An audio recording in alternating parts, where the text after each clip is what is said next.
வணக்கம் மக்களே, welcome to universe voice Tamil. இன்று நாம் காண இருப்பது பகவத்கீதை படித்தால் சொர்க்கம் கிட்டுமா, அதை பற்றிய கதையைத்தான் பார்க்க போகின்றோம். காசி என்னும் புண்ணிய ஸ்தலத்தில் தீரதி என்கிற பெயரை உடைய அந்தணர் ஒருவர் வாழ்ந்து வந்தார். அவர் சிவபெருமானின் மேல் அதிக அன்பும் பக்தியும் பூண்டவர். எப்போதும் அவரையே நினைத்து கொண்டிருப்பவர். எப்போதும் சிவனையே நினைத்து கொண்டிருப்பதால் தன்னையே மறந்திருப்பவர். ஆகவே அவர் எழுவதற்கும் உட்காருவதற்கும் கூட மிகவும் சிரமப்படுவார். அப்போது சிவபெருமானே கை கொடுத்து தாங்கி அவர் போக வேண்டிய இடத்திற்கு அழைத்துச் செல்வார். அவர் ஒரு சமயம் வீட்டு வாசற்படியில் தலையை வைத்துக்கொண்டு மற்றவர் கண்களுக்கு தூங்குவது போல காணப்பட்டார். உண்மையில் அவர் தியான நிலையில் இருந்தார். அப்போது சிவபெருமானை காண வந்த பிருங்கரிஷி என்கிற சிவகணமூர்த்தி ஒருவர் சிவன் மனிதர் ஒருவருக்கு சேவை செய்வதைக் கண்டு வியந்து நின்றார். அவர் சிவபெருமானிடம் பணிந்து, சுவாமி, உலகமே தங்களுக்கு பணிவிடை செய்து தங்களை புனிதராக்கிக் கொள்ள முயன்று கொண்டிருக்கிறார்கள். இப்படி இருக்க தாங்களோ இந்த அந்தணருக்கு பணிவிடை செய்து கொண்டு இருக்கின்றீர்களே, இவ்வாறு பணிவிடை செய்யும் அளவுக்கு இவர் செய்த புண்ணியம்தான் என்னவோ என்று ஆச்சரியத்துடன் கேட்டார். அதற்கு சிவபெருமான் பதில் சொல்லத் தொடங்கினார். ஒரு சமயம் நான் கைலாயத்தில் உள்ள உத்தியானவனத்திற்கு சென்றிருந்தேன். அங்குள்ள மரங்களும் செடி கொடிகளும் மலர்களும் பறவை இனங்களும் என் மனதை அமைதி கொள்ளச் செய்தன. ஆகையால் அதை மேன்மேலும் அனுபவிக்க விரும்பி அங்குள்ள மேடை ஒன்றின் மேல் அமர்ந்தேன். அப்போது மிக பெரிய குளிர்காற்று வீசியது. அமைதியாக இருந்த மரங்கள் ஆரவாரம் செய்தன. அதன் பின்பு ஒரு பேரொளி கேட்டது. அது என்ன ஒளி என்று நான் வியப்புடன் பார்த்து கொண்டிருக்கும் போதே ஆகாயத்திலிருந்து கண்ணங்கரேல் என்ற கரும் வடிவத்துடன் கூடிய ஒரு பெரிய பறவை வந்து இறங்கியது. அது என் அருகே வந்து இறங்கியவுடன் என்னை வணங்கியது. 2 பெரிய தாமரை மலர்களை என் பாதங்களின் மேல் வைத்து வணங்கி என்னை குறித்து பல்வேறு விதமாக ஸ்தோத்திரம் செய்தது. அந்த புகழ்ச்சியின் மொழியினால் நான் மிகவும் மகிழ்ச்சி அடைந்தேன். உடனே அந்த பறவையை பார்த்து கேட்டேன், மகனே, நீ யார்? எங்கிருந்து வருகின்றாய்? உன் உருவத்தை பார்ப்பதற்கு அன்னப்பறவையைப் போல உள்ளது. ஆனாலும் அதற்குரிய வெள்ளை நிறம் உன்னிடம் இல்லை. காக்கையைப் போல் கண்ணங்கரேல் என்றல்லவா இருக்கிறாய். நீ எதற்காக என்னை தேடி வந்தாய் என்று கேட்டேன். அதற்கு அந்த பறவை, தேவதேவா, நீங்கள் சொன்பது உண்மைதான். நான் அன்னப்பறவைதான். அதுவும் பிரம்மதேவருக்கு வாகனமாக இருந்தேன். ஒரு சமயம் நான் மானசம் என்கிற தடாகத்திலிருந்து பூவுலகு சென்றேன். அங்கே சௌராஷ்டிரம் என்கிற நகரத்திற்கு அருகில் ஒரு தடாகம் இருந்தது. அதில் இறங்கி நீராடிவிட்டு அழகான தாமரை தண்டுகளை ஒடித்து எடுத்துக்கொண்டு ஆகாய மார்க்கமாக பறந்து வந்தேன். ஆனால் நான் திடீரென்று பறக்க முடியாமல் ஆகாயத்திலிருந்து நழுவி கீழே விழுந்து விட்டேன். அதன் காரணமாக மயக்கமடைந்து உடல் நடுங்கியது. என்னால் இயங்க முடியாத நிலையில் இருந்தேன். பிறகு மெல்ல மெல்ல மயக்கம் தெளிந்து எழுந்து ஆகாயத்திலிருந்து ஏன் கீழே விழுந்தோம் என்று பலமுறை யோசித்தேன். என்றாலும் எனக்கு ஒன்றும் புரியவில்லை. என்னுடைய பால் வண்ண வெள்ளை நிறம் என்னை விட்டு போயிருந்தது. அதற்கு பதிலாக கருப்பு வடிவமுள்ள இந்த உடல்தான் எனக்கு கிடைத்தது. நான் ஏன் கருப்பு நிறமானேன் என்பது பற்றியும் யோசித்தேன். அதரும் புரியவில்லை.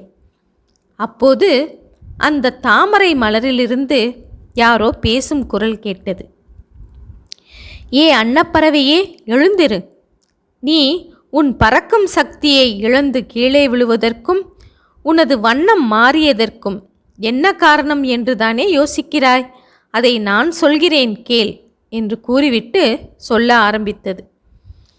பின்னர் அந்த தடாகத்தின் நடுவிலிருந்து எனக்கு மிக அருகில் அது மேலே கிளம்பியது.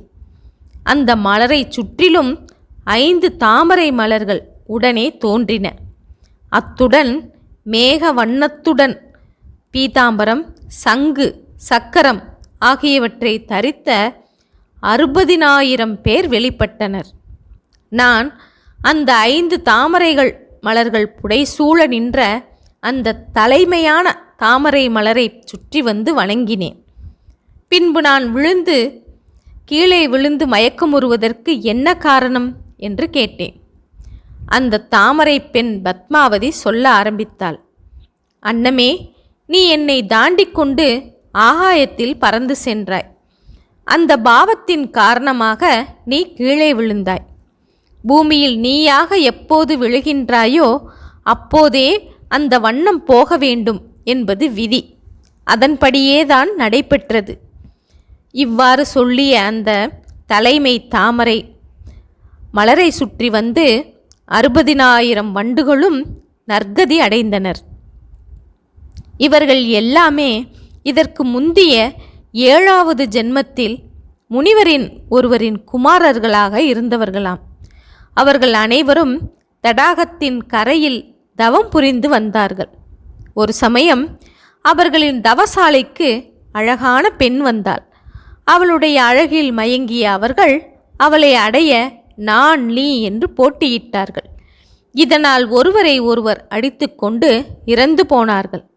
அதன் பிறகு பல ஜன்மங்களை எடுத்து கடைசியாக வண்டுகளாக பிறந்தார்கள். தற்போது என் நறுமணத்தை நுகர்ந்து வண்டுகளாக மாறியிருந்த அவர்கள் முக்தி பெற்று வைகுண்டம் செல்கின்றார்கள். சரி, இதெல்லாம் இருக்கட்டும், உன்னுடைய கதையை கூறுகின்றேன் கேள் என்று கூறிவிட்டு கூற ஆரம்பித்தது. நான் அதற்கும் முந்திய பிறவியில் சரோஜவதனா என்கிற பெயரில் பூமியில் ஒரு பெண்ணாக பிறந்தேன். ஒரு சமயம் நான் வளர்ந்து கொண்டிருந்த கிளி ஒன்றிற்கு பேச்சு கற்பித்து கொண்டிருந்தேன். அப்போது முனிவரான என் கணவர் வந்தார். நான் அவருக்கு வேண்டிய கடமைகளை செய்யாமல் கிளியின் மேலேயே முழு கவனமாக இருந்தேன். என் கணவர் என்னை அழைத்தும் நான் அதை அறியவில்லை. அதனால் அவர் கோபம் கொண்டார்.